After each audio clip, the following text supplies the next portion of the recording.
Hi welcome to our channel. Shravana మాసంలో చాలామంది non veg అయితే తినరు, కానీ వాళ్ళకి ఏదైనా సరే స్పైసీగా తినాలనిపిస్తూ ఉంటుంది.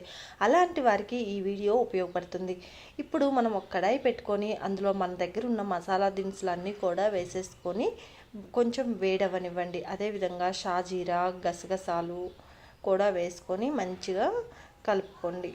ఇలా అన్నీ వేసుకున్న తర్వాత కొన్ని పచ్చిమిరపకాయలు, అలాగే ఒకటిన్నర ఆనియన్ లేదా 2 ఆనియన్లు ముక్కలుగా చేసుకొని అవి కూడా వేసుకోండి. ఈ లోపల మరోవైపు వేడి వేడి నీళ్ళలో మష్రూమ్స్ని వేసేయండి. ఈ లోపల మనకి ఇక్కడ ఆనియన్ మగ్గిన దాంట్లో అల్లం వెల్లుల్లి పేస్ట్ కూడా వేసేసుకొని వేయించండి. పచ్చివాసన పోయిన తర్వాత ఇందులో టమాటాను కూడా యాడ్ చేసుకోండి. ఈ టమాటో కూడా మగ్గే వరకు మనము ఉడికించుకోవాలి సన్నని మంట మీద. ఇలా టమాటా కూడా మంచిగా మగ్గిన తర్వాత ఇందులోకి అన్ని రకాల మసాలాలు వేసుకోండి. గరం మసాలా, ధనియా మసాలా, కారం, ఉప్పు, పసుపు ఇవన్నీ కూడా వేసేసుకొని చక్కగా కలపండి. ఇవి కూడా అన్ని వాసనలు పోయి కొంచెం నూనె అనేది తేలుతూ ఉండాలి. అలా తేలుతూ ఉన్నప్పుడు మనం శుభ్రంగా కడిగి పెట్టుకున్న మష్రూమ్ని ఇందులో వేసేసుకోవాలి. మనం నీటిలో ఉడికించామంటే మష్రూమ్ ఈ కలర్కి వస్తుంది. ఎక్కువసేపు ఉడికించిన అవసరం లేదు. వేడిగా ఉన్న నీటిలో వేసి కొంచెం సేపు ఉంచితే చాలండి. దానికి ఉన్న డస్ట్ అదంతా పోతుంది. అదేవిధంగా మొత్తం మష్రూమ్ని అలాగే కొత్తిమీర కొంచెం వేసి బాగా కలిపేసుకోండి.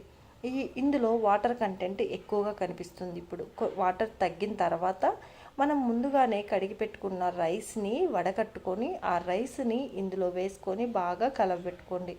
ఒక 5 నిమిషాలు అలాగే ఉంచేసుకొని మగ్గిన తర్వాత ఇప్పుడు మన రైస్కి సరిపడా వాటర్ పోసుకోండి. అంటే 1 గ్లాస్ రైస్కి 2 గ్లాస్ వాటర్ వేసుకొని ఎసరు పెట్టుకోవాల్సి ఉంటుంది. ఇలా మనకి దమ్ అవ్వడం కోసం ఒక బరువైన వస్తువుని దాని మీద ఉంచుకోవాలి. అప్పుడు మనకి బిర్యానీ అనేది చాలా పొడి పొడిగా మంచిగా దమ్ అయ్యి చాలా టేస్టీగా ఉంటుంది. ఈ ప్రాసెస్ మీరు కూడా ట్రై చేసి ఎలా వచ్చిందో కమెంట్ బాక్స్లో తెలియచేయండి. చాలా టేస్టీగా ఉంటుంది, స్పైసీగా కూడా ఉంటుంది. షేర్వా కాంబినేషన్తో చాలా అంటే చాలా టేస్టీగా అయితే ఉంటుంది ఈ బిర్యానీ. ఒకసారి మీరు ట్రై చేసి ఎలా వచ్చిందో కమెంట్ బాక్స్లో తెలియజేయండి. ఈ వీడియో మీకు నచ్చినట్లయితే please do like, share and subscribe.